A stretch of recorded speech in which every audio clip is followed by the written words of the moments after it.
새누리당과 민주통합당이 공천을 마감했습니다. 경쟁률이 새누리당은 4대1, 민주통합당은 3대1입니다. 이제 본격적인 총선 전국이 시작된 것입니다. 권영세 새누리당 사무총장 겸 공직자 후보 추천위원회 위원 모시겠습니다. 어서 오십시오. 안녕하십니까? 네, 반갑습니다. 새누리당으로 이름도 바꾸고 몸부림을 치고 있는 것 같은데 하도 악재가 많아서 그런지 당내 분위기는 별로 좋지 않은 것 같은 느낌인데 어떻습니까? 요즘 좋을 리 없지요. 솔직히 좋을 리 없는데 네. 실제 지금 우리 최 앵커께서 몸부림 얘기를 하셨는데 몸부림에 가까울 정도로 저희들 노력을 많이 하고 있습니다. 역대 이 총선이라는 게 정권 심판 한번 해보자. 국민들이 이렇게 벼르고 있지 않습니까? 지금 유난히 분위기가 안 좋은데 인물난 굉장히 심각하죠. 글쎄요. 제가 어디서 이제 인물난이 아니라 인물 선택난이라고 글쎄요, 말씀을 예. 했는데 그 선거가 아무래도 어떤 특정한 그 정권의 임기 중반에 치러지게 될 경우에는 아무래도 심판적인 성격 때문에 그 여당이 좀 쉽지 않은 건 틀림없습니다. 근데 이번 같은 경우는 조금 더 힘든 게 아닌가. 특히 임기 말에 걸리다 보니까 그런 생각도 들고요. 나름대로 그런데 생각했던 것보다 이 지원은 많이 됐습니다. 거의 1000명 가까이 한 것 그렇죠. 같아요. 970명이 좀 넘으니까 꽤 됐고요. 이제 제가 말씀드렸던 대로 이제 어떻게 선택을 해야 될지 선택난에 이제 직면한 것 같습니다. 네. 이 탈당을 막기 위해서 앞으로 떨어지면 계획도 내라 이런 얘기도 있는 것 같던데. 자필 서명을 쓰게 했습니다. 앞으로 이제 공천 과정 어떻게 됩니까? 지금 이제 면접을 우선 시작하고요. 면접하고 그다음에 도덕성 검증도 하고. 후보자 검증은 어떻게 지금 하실 생각이죠? 지금 일단은 서류 검증이 그러니까 면접도 한번 하고 또 그다음에 서류상으로 우선 전과라든지 사회적인 물의를 야기한 것이 없는지 이런 것도 하게 되고요. 그다음에 한나라당의 특징적인 것은 이번에 한나라당의 경우는 대개 18대 경우를 보더라도 그냥 공천심사위원회에서 서류 대충 보고 결정을 했지 않습니까? 근데 이번에는 이 공천권을 우리 내부에서 이 주물딱거리에서 그냥 결정할 게 아니라 국민한테 돌려드리자. 그런 차원에서 지금 20%를 제한 80% 지역에서 경선을 하기로 했습니다. 그게 무슨 여론조사 경선이 됐건 실제 경선이 됐건 제가 생각할 땐 실제 경선이 좀 많을 거라고 생각을 합니다만. 그럼 경선 누가 투표를 하죠? 그러면 그 부분도 우리가 지금 우리 당을 지켜온 당원들에 대해서는 존중을 해드려야 되지만 그렇더라도 지금 이렇게 어려운 상황에서는 우리 국민들이 원하는 분들을 좀 뽑아야 되겠다 해서 당원을 20%, 그다음에 이제 당원이 아닌 일반 국민들을 80% 이렇게 하고 있습니다. 마감일을 좀 연장을 하셨죠? 처음에 지원이 너무 적어서 그랬던 거예요? 숫자 늘리시려고? 그거는 아니고요. 아마 그래도 똑같이 왔을 겁니다. 되게 저희들 막판에 몰리고 그러지 않나요? 원래 그렇지 않습니까? 원래 시험 공부도 마지막에 가서 하고 또 이런 거 접수하라 그러면 마지막에 하는 거니까. 그러니까 아마 그 전에 내시려고 그랬던 한 몇백 명이 10일 날 안 내고 연장되니까 기다리고 계셨다가 아마 15일 날 내셨으리라고 생각이 되는데 그거보다도 사실은 한나라당이 지난 작년에 과거 이제 구한나라당 이제는 새누리당이지만 옛날에 한나라당이 이 재보선거에서 패배하고 그다음에 여러 가지 어려움을 겪으면서 이제 비상대책위원회 체제가 들어갔지 않습니까? 그래서 비상대책위원회 체제에서 무슨 처음부터 시작하는 게 선거 준비만 한다 그러면 그거는 우리 국민들이 가만히 제대로 보시겠습니까? 안 보실 거 아니겠습니까? 그래서 우선 그 한나라당의 어떤 정책 쇄신, 정치 쇄신 이런 것부터 먼저 하자. 이렇게 하다가 보니까 이제 선거는 또 눈앞에 다가온 거 아니겠어요? 그래서 또 갑자기 이제 선거 준비를 하다 보니까 이게 좀 여러 가지 준비도 부족하고 또 신청 기간을 준 것도 보니까 막상 준비 기간은 한 3일밖에 안 되니까 소리 뜰 건 굉장히 많고 그래서 아우성들이었었어요. 그리고 또 지역을 이제 미처 정하지 못한 분들도 계시고 그래서 좀 연장을 하는 게 좋겠다 해가지고 그래서 연장을 하게 됐습니다. 이게 974명인데 사실은 민주통합당보다 숫자는 훨씬 많단 말이죠. 그러나 사실은 지금 새누리당 입장에서는 양이 아니라 딱 진짜 인물 하나 이런 사람을 승부를 해야 될 텐데 이런 질문 드릴게요. 지금 부패는 있고 좀 유능한 사람, 꽤 유능한 사람, 부패 하나도 없는데 무능한 사람 둘 중에 하나를 반드시 택해야 되는데 어디를 택하시겠습니까? 지금 한나라당 입장에서는 저기 깨끗하고 예. 좀 덜 유능하더라도 네. 예, 그렇게 하는 게 저는 정답이라고 생각을 합니다. 국민들이 그걸 바란다고 예. 생각하시나요? 예. 그래서 지금 정치권에 대해서 지금은 상당히 실망들을 많이 하지 않습니까? 뭐 여러 가지 이유가 있을 거겠습니다만은 지금 뭐 또 우리 지금 새누리당과 그 이명박 정부가 어려움을 겪는 거 아주 대표적인 거가 뭐 7인척 비리 문제 이런 거 아니겠습니까? 그래서 그런 측면에서 본다면은 그러니까 저기 나보다 별로 잘난 거 없어도 좋으니까 일단 깨끗했으면 좋겠다 이런 게 우리 국민들이 원하는 이 후보다. 그러니까 둘 중에 고를 수밖에 없다는. 네, 반드시 골라야 물론 뭐 된다면. 깨끗하고 유능한 분 고르는 게 제일 좋겠지요. 당연히 많겠죠. 그런 분 잘 없는 것 같아요. 아니, 많이 있을 겁니다. 있으니까. 바로 앞에도 한 분이 있습니다. 남자입니까 여자입니까? 남자입니다. 아 우리 보고 얘기하신 줄 알았네. 우리 박 부장님 앞에 있다는 얘기지. 앞으로 공천 일정이 이제 어떻게 됩니까? 지금 우선은 이제 20일부터 면접을 하게 됩니다. 그래서 면접을. 1차로 이제 면접을 부산으로 갑니다. 저희들이.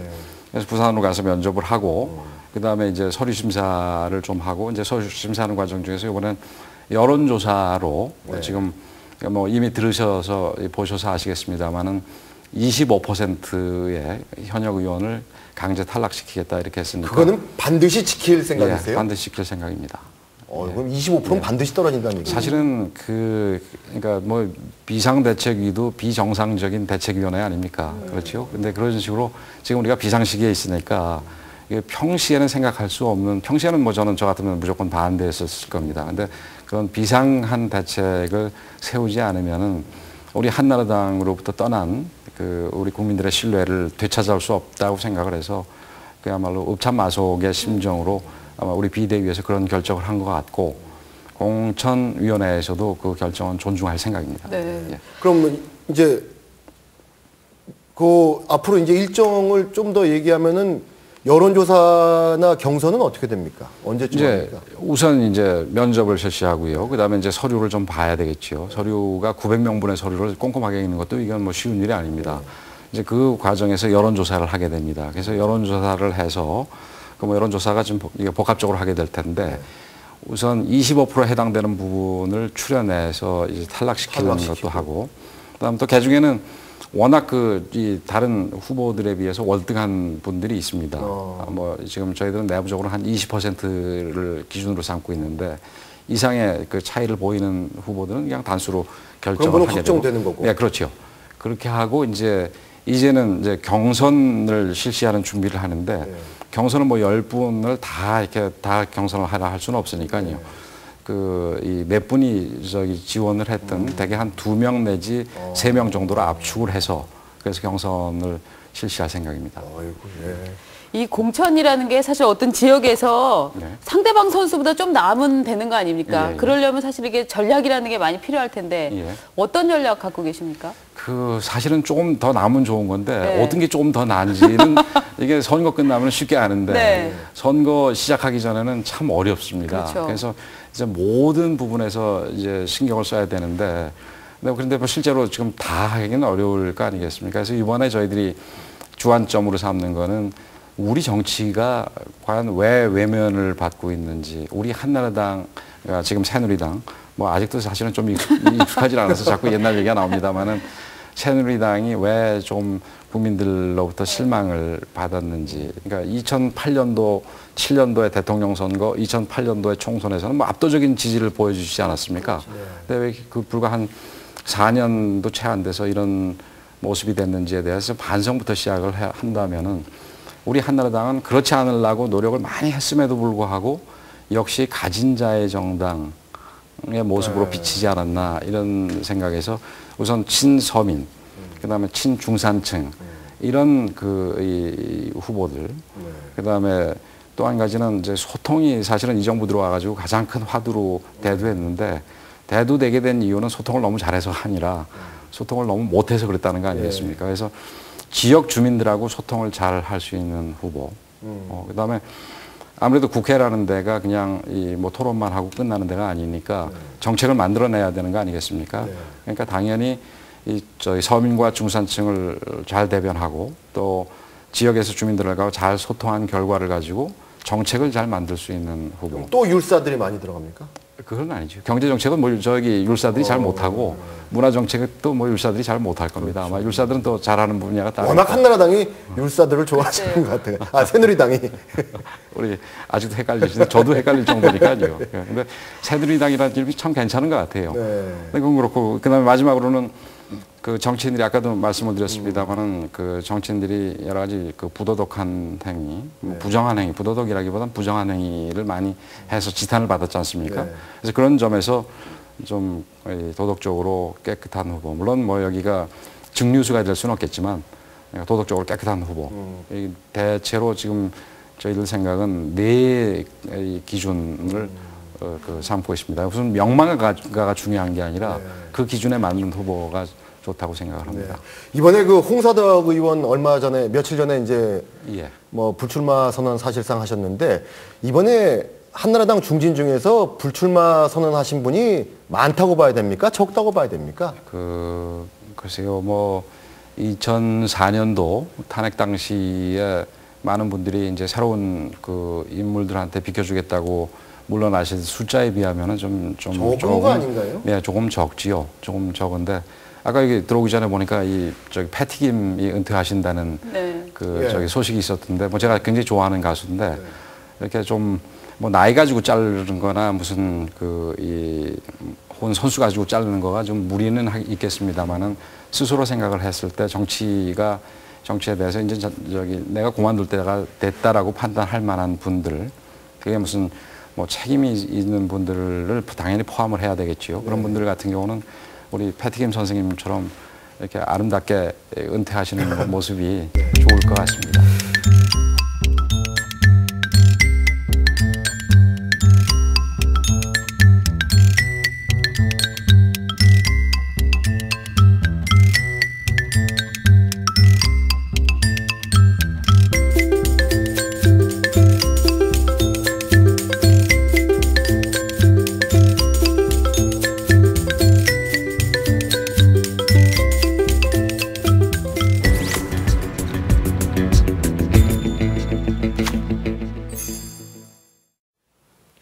네, 권영세 새누리당 사무총장과 함께하고 있습니다. 총선 승리를 위해서는 물갈이 대폭해야 된다. 현역 의원도 다 나가야 된다라고 다들 얘기는 하고 있지만 근데 나는 빼고 뭐 이런 분위기가 굉장히 많단 말이죠. 예. 어떻게 느끼십니까? 실제로 이번 총선이 끝나고 나면 자 새누리당이 예전 한나라당에 비해서 정말 많이 바뀌었다. 이런 느낌이 과연 들까요?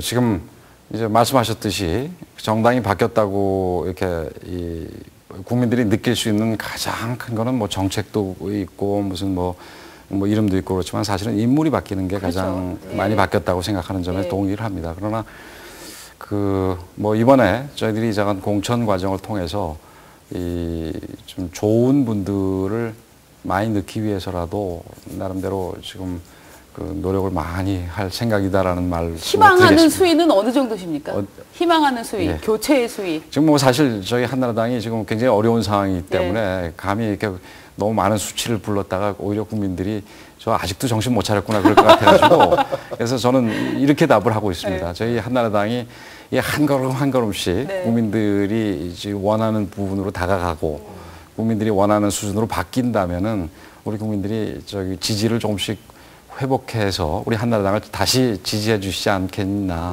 이렇게 긍정적으로 생각한다 이런 식으로 이런 방송용 멘트를 계속 하고 있습니다. 근데 너무 그렇게 우리나라 총선 때마다 사람을 너무 많이 바꾸는 것도 좀 문제가 있지 않나요? 사실은 맞는 얘기입니다. 우리 최 앵커께서도 저기 특파원을 해보셔서 잘 알지만 미국의 경우에 있어서 교체율이 탄핵 무렵 닉슨 대통령 그 무렵이 40% 정도가 있었는데 그게 아마 기록적인 수치였던 걸로 보통 뭐 15%에서 20% 정도로 알고 있습니다. 그런데 우리나라 경우에는 거의 40%가 일반화된 거거든요.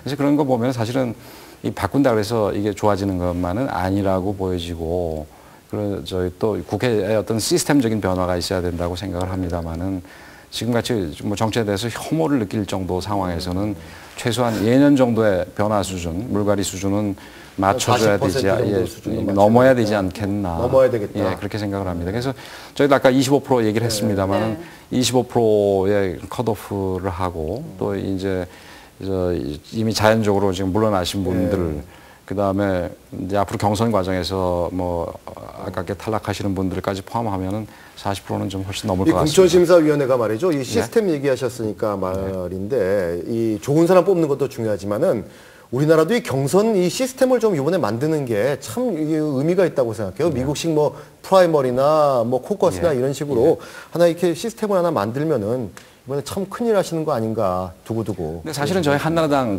새누리당 죄송합니다. 이거 돌아가서 혼날 것 같습니다.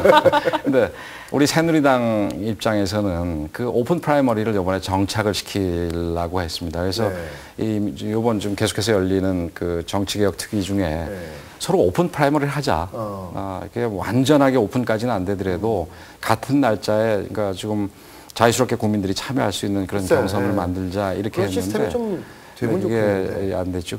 그런 형식으로 한다면은 그 여러 가지 면에서 어떤 부작용이 덜어질 겁니다. 그렇죠. 지금 저희들이 지금 그 가장 닮지 않으려고 하는 부분이 사실은 18대 공천위원회인데 그때는 공천위원회에서 경선 아무것도 없이 그냥 다 정하다 보니까 물론 그때 공천심사위원분들도 나름대로 노력은 하셨겠습니다. 그때 뭐 친박 학살이다 뭐 이런 그런 어떤 그 여러 가지 부정적인 얘기가 들리지 않았습니까? 근데 이번에는 그런 얘기를 안 들으려고 가급적으로 노력을 하는데 근데 그 18대가 가장 그 문제가 됐던 게 바로 경선이 하나도 없었다라는 것에서도 문제가 시작됐다고 생각을 합니다. 자, 우리 여기서 박근혜 위원장도 하고 가셨습니다. OX 퀴즈 시간으로 가시죠. 그럼 저도 이거 하면 대선 주자 되는 거죠? 되십니다. 네. 자, 문제 드리겠습니다. 뭐 간단하게 25개만 드리죠. 농담입니다. 자, 첫 번째. 솔직히 수도권에서 승리는 바라지도 않는다. 그 승리가 뭐죠? 그러니까 뭐 절반 이상. 그렇죠. 수도권에서 뭐 절반 이상까지는 저희들 안 바랍니다. 네. 좀 어려울 거라고 생각을 합니다. 네, 솔직하십니다. 어려운 입장을 많이 도와주실 걸 우리 국민들께 부탁하고 싶습니다. 네. 공천은 민심이 아니라 전략이다. 저는 민심이 바로 전략이다라고 생각을 합니다. 네. 민심이자 전략이다. 좀 질문이 저는 조금 어색하다 생각합니다. 두 개가 다르지 않다. 그렇지요. 예, 알겠습니다. 나이 많다고 빠지라고 하는 건 정치판에서는 어쩔 수 없는 일이다. 그러니까 고령이니까 좀 빠져주시라. 근데 저는 동의하지는 않습니다. 뭐 저도 이제 50일 넘어서 지금 그 미래를 대비해서 그런다고 생각할 수도 있겠지만, 근데 그 사실은 노장청이 조화되는 모습이 가장 좋다고 생각이 됩니다. 자, 다른 정당에서 빼오고 싶은 인재가 너무 많다. 한마디로 남의 떡이 커 보인다 이런 얘기죠. 네, 그 남의 떡은 별로 안 커 보여요. 아, 그렇습니까? 남의 떡이 뭐 별로 그렇게 큰 떡은 별로 없는 것 같아요. 네. 그러니까 이게 혹시 한나라당의 위기 아닐까요? 그 다른 당의 인재들을 잘 못 알아보는 거? 그래서 인재가 있으면 알아볼 텐데 인재가 안 보인다. 예, 별로 안 보이는 것 같고 이 바깥에 지금 정치를 멀리 하고 계신 분 중에서는 그 좋은 떡들이 많이 계시는데 좋은 분들이 떡이라고 얘기하셨습니다. 큰 떡. 큰 떡들이. 알겠습니다. 우리 당에서 불출마 선언을 해줘야 할 사람 아직도 많다. 그 좀 진짜 어려운 질문 많이 하시는데. 하세요. 밤 지금 뭐 11시. 두 개 다 드셔도 됩니다. 그거는 좀 치사하고요. 뭐 이렇게 하겠습니다. 이게 뭐 공천위원이 이렇게 했다가 이거 좀 어떨지 모르겠습니다만 좀 있습니다, 솔직히. 네. 나보고 이번 총선에서 빠지라고 하면 주저없이 빠지겠다. 그럴 수도 있어요, 저는 그 정치에 대해서 아까 그 패티게 은퇴 얘기도 했습니다만은 그러니까 좀 아름답게 물러나고 싶은 생각이 있습니다. 예. 나경원 의원 출마 조금 더 고려해 봐야 할 일이다. 그럼 공천심사위원회에서 공천위원회에서 많이 고려해 봐야 되겠죠. 근데 나경원 의원뿐만 아니라 지금 아직 공천이 확정된 사람이 아무도 없으니까 다 고려해 봐야 됩니다. 네. 나경원 의원뿐만은 아니다. 뭐 이런 얘기시죠? 예. 살생부 이미 작성돼 있다. 그거는 분명하게 아닙니다. 네, 저도 아니라고 그러실 것 같았습니다. 예. 아니요, 뭐 그런 의미에서 아닌 게 아니라 그런 의미에서 아니라 진짜로 아닙니다. 진짜로 아닙니까? 예, 알겠습니다. OX는 지금 끝났고요. 이런 말씀하셨습니다. 개인적으로 FTA를 찬성하는 입장에서 김종훈 전 통상교섭본부장 괜찮은 카드라고 생각한다 이렇게 말씀하셨는데 어떤 의미에서 그렇게 말씀을 하셨는지요?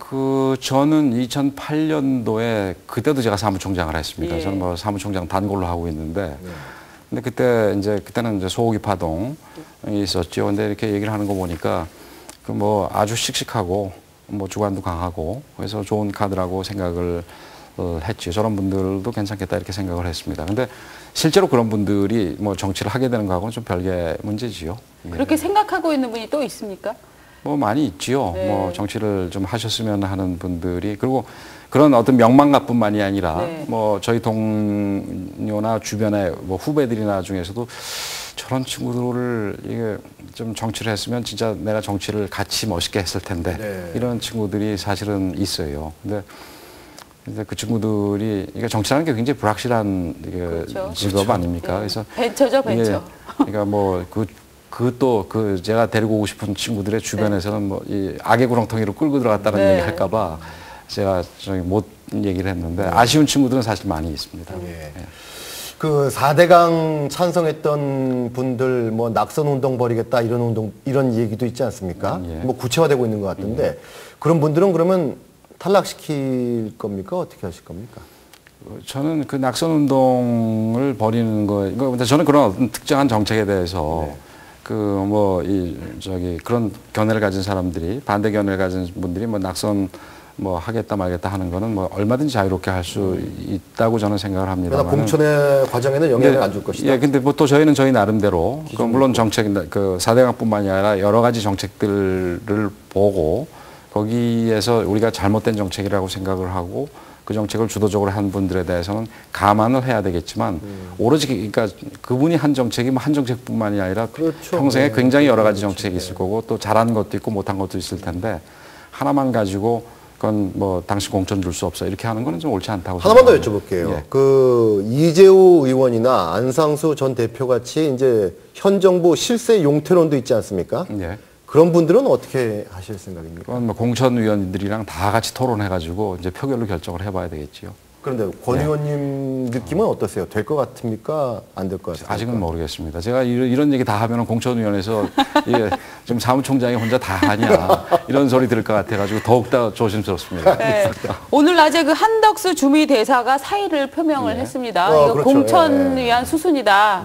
뭐 그 얘기 나오는데 들으신 바 있으시죠? 뭐 제가 들은 바는 전혀 없습니다. 진짜로요? 예, 진짜입니다. 여기 아까부터 진실만을 말하고 있습니다. 많이 들으셨을 것 같은데 자꾸 또 안 들으셨다고. 저는 지금 우선 문자가 저한테 왔길래 한덕수 대사 어떻게 할 거예요 몰라셨어요? 하고 기자가 문자가 왔길래 한덕수 대사를 내가 어떻게 하냐고 그랬는데 알고 보니까 그 사의를 표명하셨다고 하더라고요. 김종필 명예 고문이 탈당 의사 밝히셨어요.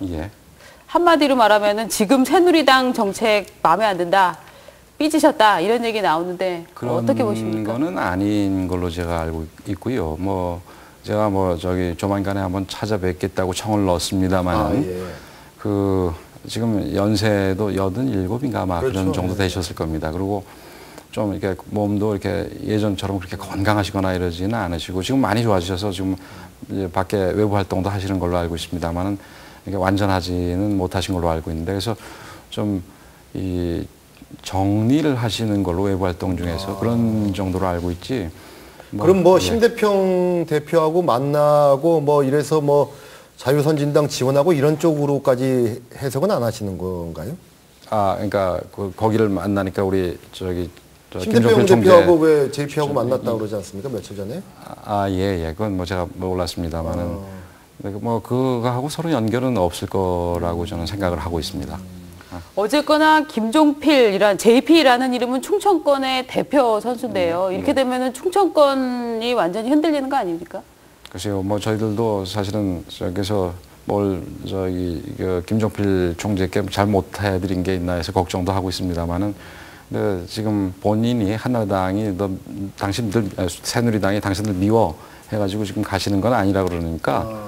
이건 뭐 그렇게 큰 영향은 미치지 않으리라 이렇게 생각을 하고 있습니다. 문재인 후보가 출마하는 부산 경남 쪽은 어떻습니까? 지금? 낙동강 전선 위험하다 뭐 이런 얘기 계속 나오더라고요. 뭐 낙동강 전선이 위험한 게 아니라 뭐 사상 정도는 좀 네. 아무래도 문재인 네. 그 후보가 강력한 후보니까 어렵겠지요. 근데 낙동강 전선이 다 6.25 전쟁 시로 다 돌아간 건 아닌 거로 보고요. 그럼 뭐 예. 대구 경북은 빼더라도 부산 경남은 한 어느 정도 보세요? 그 부산 경남도 저희들이 사실은 내부적으로 여론조사를 해보면은 전체적으로는 그렇게 나쁘지 않습니다. 근데 물론 이제 문재인 후보가 버티고 있는 부분은 조금 우리가 열세인 건 틀림이 없지요. 네. 근데 그 아마 경제적인 게 부산이 이제 중소기업 중심으로 돼 있고 그러다 보니까 그리고 전체적으로 지금 물가도 많이 올라서 서민들이 고통을 겪고 있으니까 좀 이렇게 뭐라 그럴까요? 한나라당한테 좀 화를 나 있으신 건 틀림이 없는 것 같은데 네.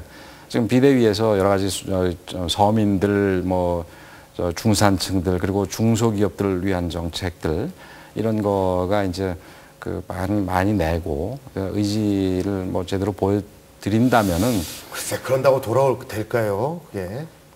좀 낙관 좀 해주시죠. 아 근데 974명 중에 비밀 공천 인사가 27명 뭐 이렇게 들어 있다고 하는데 그건 뭡니까? 왜 비밀입니까? 물론 뭐 저기 본인 자유니까 그거는 네. 제가 뭐라고 할 수는 없는데요. 아 그럼 나는 비밀로 하겠습니다. 그럼 비밀로 비공개로 하면 받아주는 바입니다. 아 예, 누구든지. 예. 그 좀 뭐 저는 뭐 공개로밖에 안 해가지고 모르겠는데 네. 지금 비공개로 받아달라 그러면은 비공개로 하는 모양입니다. 네. 그런 27명 앞으로 공천 신청하실 때는 비공개로.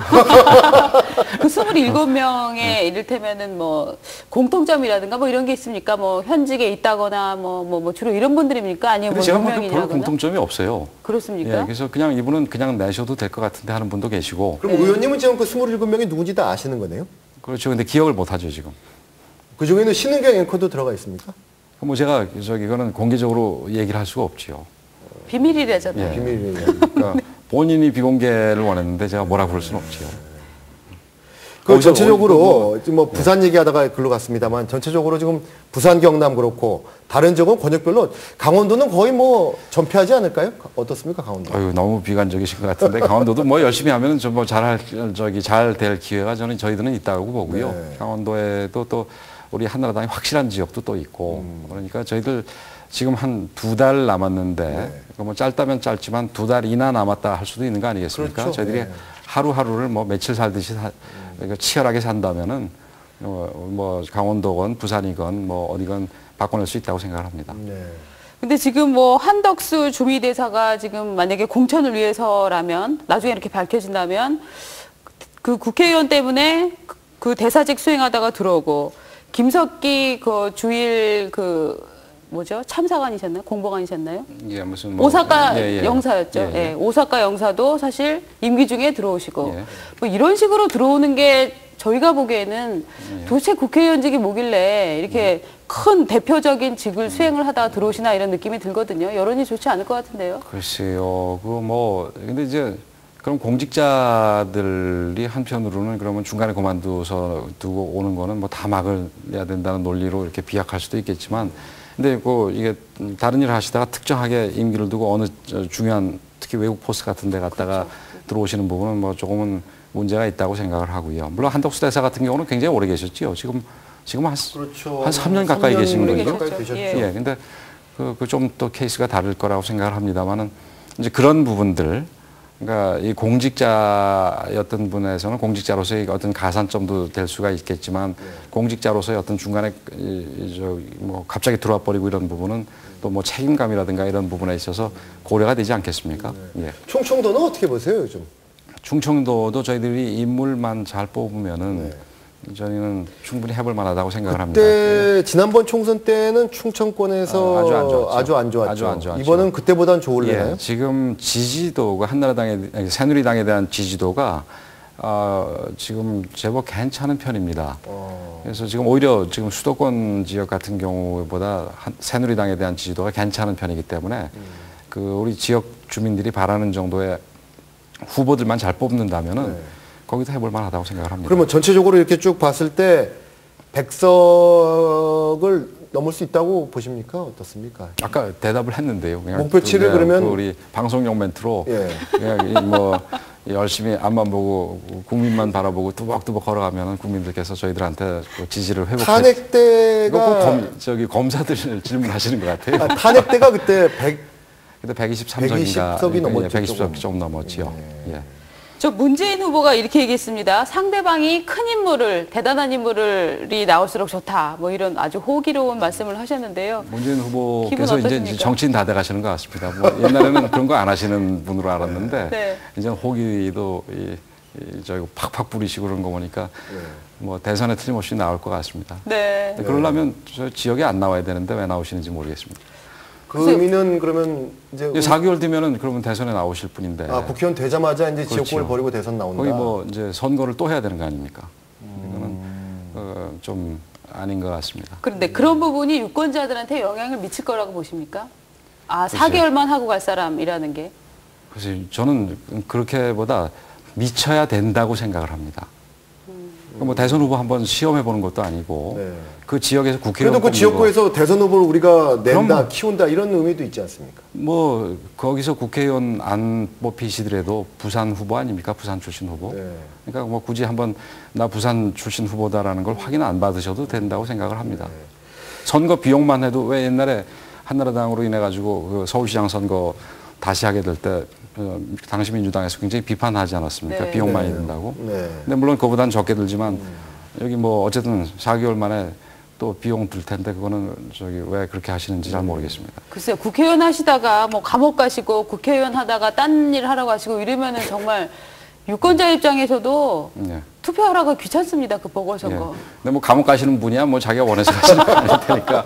근데 이제 딴 거 하러 가시는 분들 같은 경우는 그분에 대해서 좀 이렇게 책임감은 가져야 되고요. 그래서 저희들 같은 경우는 사실은 여성 가산점과 뭐 다른 가산점을 저기 좀 소수자라든지 다양한 계층 가산점을 줄 때 현직 기초의원이거나 저기 그 광역의원이나 단체장인 경우에 국회의원에 도전하는 경우에는 가산점을 안 주기로 했습니다.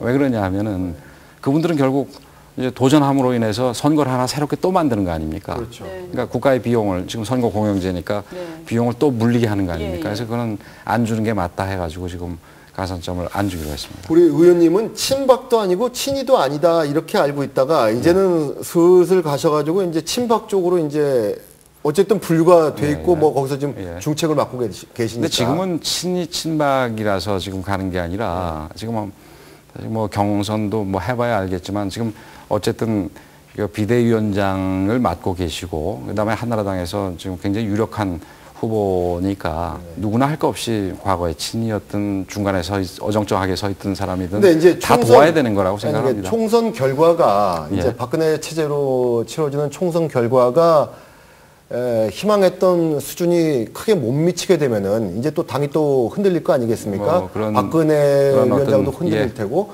그럴 때 의원님은 어떻게 하시겠습니까? 당이 흔들리고 이제 박근혜 그런 위원장이 거는 있습니다. 때. 지금 비상대책위원회를 뭐 세월 좋을 때 만들지는 않지 않습니까? 이미 그때부터 총선 결과가 굉장히 어려울 것 같다 했기 때문에 비상대책위원회를 만들었는데 지금 상태에서 아주 뭐 비관하기는 어렵겠습니다만은 우리가 평소에 생각했던 것보다 좀 만족스럽지 못한 숫자가 나왔다 그래가지고 이거 뭐 태평성대를 왜 만꿔놨냐 이렇게 얘기를 하면서 비판할 수는 없는 거고요. 그다음에 박근혜 물러나라 이런 얘기하기는 그 상태에서는 뭐 비상대책위원회 체제니까 아마 그런 얘기 안 해도 아마 비상대책위원회 체제는 그만두고 이제 새롭게 정상적인 체제가 가동이 되겠지요. 그렇지만 뭐 쫓아내듯이 나가라 이거는 저는 맞지 않다고 생각을 합니다. 네, 오늘 이렇게 밤늦은 시간에 나와주셔서 대단히 고맙습니다. 불러주셔서 고맙습니다. 감사합니다.